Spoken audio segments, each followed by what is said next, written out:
Welcome everyone to What the Force, and we are continuing our Star Wars Visions journey with Lop and Ochō by Geno Studios, or Twin Engines. So Lop and Ochō is about a family that is torn about what to do when the Empire encroaches on their planet. And I loved that we had a alien main character.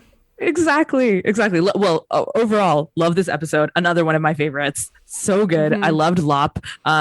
So we meet Lop. She is a slave who was brought to this planet, I believe, by the Empire. It's kind of not explained, but she's not originally from this planet. And then she develops a connection to this planet through her family, her adopted family that finds her. And so when we meet her, she is scavenging and eating and finding food and eating. And she still has her collar on. And then she runs across Ochō and her dad. And they accept her, and Ochō right away is like, "You're part of our family now. This is great. We have enough to go around. It'll be fine." Yeah, and it develops very quickly, and they fast forward in time from the time that she's kind of adopted and the father accepts her, and from the moment that the father accepts her, he accepts her fully. There isn't a question, right? But then we fast forward in time to the Yasaburo clan.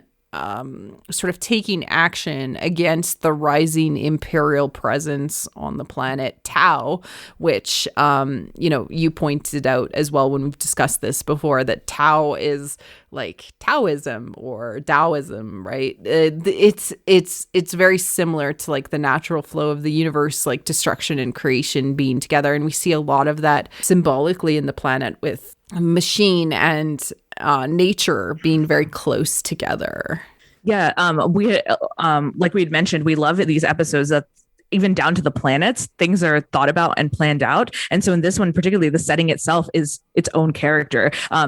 We see their narrator kind of explain that the planet Tau has had all of these natural resources, but they've like kind of submitted to the Empire so that they can move into the future, so that they can modernize. They've kind of submitted to what they want just so they can industrialize. And so that's kind of what we see with Ochō and Lop. Lop, who of course is our creature and connected to nature. And then Ochō, who is the clan leader's daughter, that she wants the planet to move into the future. And she sees the only way that can happen is through the Empire's help. Whereas like Lop and her father will care about the planet and care about their family and put that at the forefront instead of industrializing into the future. The two aspects, the industrialization, we see it's similar to Jedi, where we've got the Star Destroyer above the planet itself, and it's kind of mining for resources. That's what it very much feels like. But then on the other hand, you have a cherry blossom. I love the time jump because you see a small cherry blossom right where the Star Destroyer is hovering above, and then it becomes a huge cherry blossom in I think it was 7 years that we do the time jump. Yeah. And we also get like this theme, which, I mean, Lord of the Rings did it really well, and we get a lot in modern day storytelling for Star Wars, which we didn't get it as much in, I would say, the original trilogy, but we've gotten it a lot more in the prequels and in the sequels era, right? So when the Empire comes in, it like strip mines a planet and it takes away all of its resources and it recruits all of its people, and it kind of takes everything from the place that it's at. And this is in the defiance or the face of nature versus industrialization, which we see a lot of, right, in modern day, especially Disney era Star Wars. Why that is such an interesting thing is because it is a very poignant and of the times conversation, right? We hear all the time, if a society wants to have money and opportunity for its citizens, it must use its natural resources in opposition of protecting those natural resources or the things, the people, or the space that it exists in. I experienced that in and of it myself in Alberta with, hey, we need oil out of the ground. We need oil to drive our cars, but that ruins part of nature and the natural landscapes we might have, or it steps on the indigenous people's lands to allow us to have these natural resources. And we don't really have a lot of choices, but to have those natural resources if we want to have economy. And so that's the struggle. It's like, what is the balance between these two things? And right now, this planet is out of balance because the Empire is taking more and more, and there isn't any focus on preserving or finding a balance between those two things. Ochō herself tries to get some sort of balance by convincing her father without necessarily going overboard and going full militaristic on the planet, but she is unable to do so. I also like this, not just as a theme that connects to modern times and what we're dealing with our own planet and making the decisions around that. Being from Florida, we very much know about ruining our natural resources, and then now having to face the consequences of global warming. Not to get political like that, but it definitely connects to current times. But I was going to say, it also connects very much in Japanese media. That's a common theme. Obviously, in Hayao Miyazaki, he talks about war and industrialization. And then on the other side of it, usually in his movies, there's always something about nature and about the characters themselves dealing with those decisions and the world around them kind of changing around them. So it just reminded me of that a lot as well. Absolutely. Additionally, there's a lot of that colonialistic aspects, right? And like people who are okay, like literally are okay and welcome the colonialistic people to their land because they want to have the money and the opportunity and the modernization things that come with colonialism. And that to me is just like, can you see both sides? I can't. Like, from how the episode is framed, like, I stand with Lop and her dad. Right. It's easy. It's easy to stand with Lop and her dad. Yeah, but like Ochō thinks that what she's doing is right. Right. Which is also hard too. Well, I kind of really loved that though, because that she wasn't just, there wasn't some betrayal that happened with her family, right? There was nothing, there was no other circumstances that made her make this decision. She believes as the next clan leader that she's doing what's right for her people and for her planet. So I really, really like that aspect. Like some people could totally identify with Ochō, like doing what she is doing to allow her clan to survive and for her planet to modernize. It's really, really interesting. I also love that this was actual found family, and because family is super freaking messy, right? Like it's really messy, and all families have conflicts of personality or disagreements. Like having somebody in the family that's like, I support this, like, taking down this forest so we can have forestry jobs versus, protecting the forest. And you have those like fights in families all the time where these things end up being core values to us that are way past just even politics or what we should do from an economic perspective. But the internal fighting within the family itself is reflecting in the overall planet as well, and that they still all care about each other but can't find a way forward through this. That's so interesting and well done. And it was kind of and it was so well done even on the personal level between the three members of the family, when the father makes the decision to give Lop the saver instead of Ochō, it's like so heartbreaking. Like in that moment, I really felt for Ochō. Like I totally would understand. And she says the hurtful thing. Oh, that's not even your real daughter. And so but she was the one who helped create this family. That love was there. And then even Lop says to the dad before he leaves, like, oh, she does love you. Like she, so that I don't know. It was so realistic the way that whole dynamic went. And Lop just like wanting Ochō just to come home. Like it wasn't even about the planet at that point when she said it. Yeah. She was like, no, this is like, if you just come home, it'll be fine. And and even the dad too, when they're fighting, when the father's fighting with Ochō, he says the same thing. The Han thing, come home. Yeah. Which is like, like what happens when your kid falls to the dark side? It's not like you wouldn't forgive them, even though they sold your planet out to the Empire. It's not like, hey, the dad was actually ever going to kill Ochō. Right. Like, it's just so unrealistic that people think that a parent would even kill their child over an ideological difference like this, even if it was the fact that they were like hurting the planet. Like, it's and the whole well done. Well, and of course, the whole idea of this is, there are larger themes about the planet itself, but even the familial relationships, it's so we can take something away from it, right? This is being told on a grand scale about, these ideas of right and wrong and all of that, but it's down to like the individual family members and how they deal with their emotions and conflict. It's, you can read it even microscopically for yourself.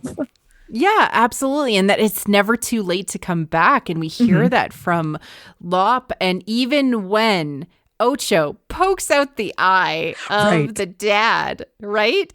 He's still like, I just can't see you anymore. It was so hard. I couldn't handle it. I couldn't handle it. Can you? And so it kind of highlights to us what we've been saying about that moment with Han and Kylo, not to make it about Kylo discourse, but it kind of highlights no, that's exactly the read on the scene. That was that scene again, where, he gets his eye poked out and then all he cares about is that he won't be able to see his daughters again. Come on. And then at the end, when Lop does finally win, she's able to disarm Ochō and uses both their blades to create an X on her. And Ochō is able to fly off. She watches her go and she says, no, I'll find you again. It's not out of like malice or anything. Like it's out of love and wanting to like bring her back. Come home. Oh, so good.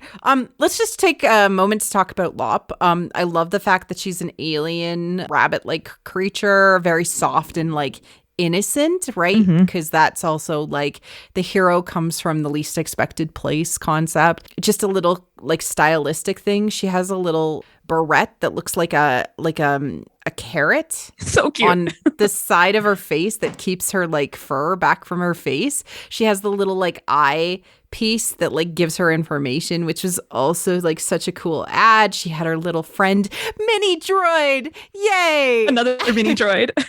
His name is TD, and I love all of the mini droids. They're all my friends and they're mine forever. I love that she's basically Rey Nobody, and she is given the legacy saber, even because she is valuable in her own right. Even if she's not of blood, she is valuable. And that's exactly what the father says. The father says that exactly. Like you had mentioned during that ceremony, it was so powerful. Both of them kneeling, obviously in Asian culture, like kneeling and being on the floor with your shoes off, all of that is very important. And when he's giving her the saber, he of course explicitly says, we might not be of blood, but we have a connection together. You are always my daughter. So good. And I like that you mentioned her little eyepiece. She automatically, like, I guess as a reflex, she just kind of puts it down when he's connecting to their story, to the legacy of the family, and all the blue lights come up and you can see the story of the family, of how it's been how the legacy saber has been passed down generation to generation. And she puts on her little eyepiece and he's like, you don't need that. You can see fine with that. And I guess because she was doubting herself, right? Like what she was seeing or what she was experiencing. And then of course he says, no, it's you. It's fine. You were it very much felt like the moment when Luke slaps Rey's hand and like puts her hand on the ground to feel the force. Like you just have to be present in the moment to experience this like sacredness, right? Exactly. Like that's what was being said. I also love the lightsaber as well, that it had sort of like characters along the side of it. It wasn't a straight round lightsaber. It was another one of the flat lightsabers that we've been seeing more and more inside of Star Wars Visions, as well as the dark saber itself. And it just had this beautiful uniqueness to it that I just loved. It was unique and wonderful. And Lop herself was not given a choice but to take it, because he's like, tell me you'll accept this. Yeah. And she's like, and he gives her the exact line. Yeah, I respectfully accept this. Or whatever. Yeah, I respectfully accept this. Because she probably would have wanted to like give it to Ochō, right? But she's being the power. Like, there's like this line that King Henry of Navarre, who was made king, like was said about him. Like, you don't choose the person who wants to be the leader. You choose the most reluctant who will serve well. Love it. And that's Lop. That's exactly Lop. Like, she's the most reluctant.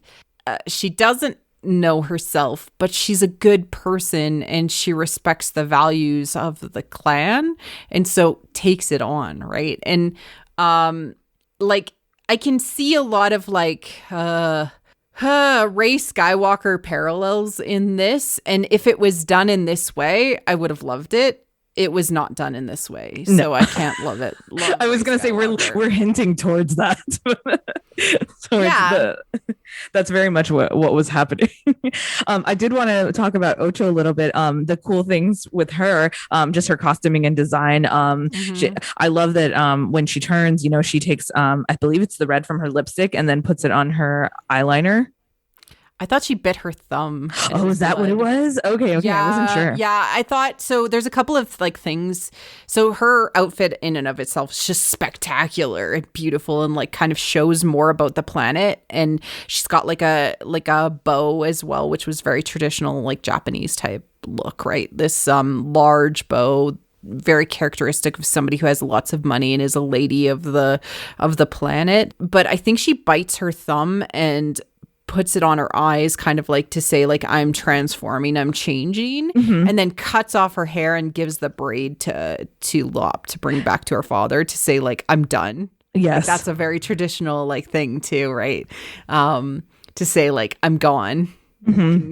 I've cut ties with my family responsibilities. Well, I was going to say, and also that when the father, when he loses his eye, he's holding the braid, and he says, and it's the two braids intertwined, like his two daughters. That's what it made me think of, because he says, oh, I won't ever be able to see my daughters again. And he's holding the braid like to his chest. And I was like, oh, because he didn't have to bring the braid, right, to fight her.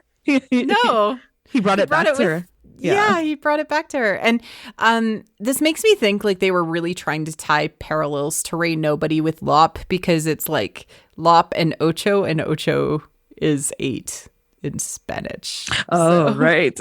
I was like, is this purposeful? I have no idea. But there is sort of a balance in this idea that like, there's a proposal, the bad guy proposes to Ochō and she accepts it, and Lop doesn't give up on her sister, which is also wonderful.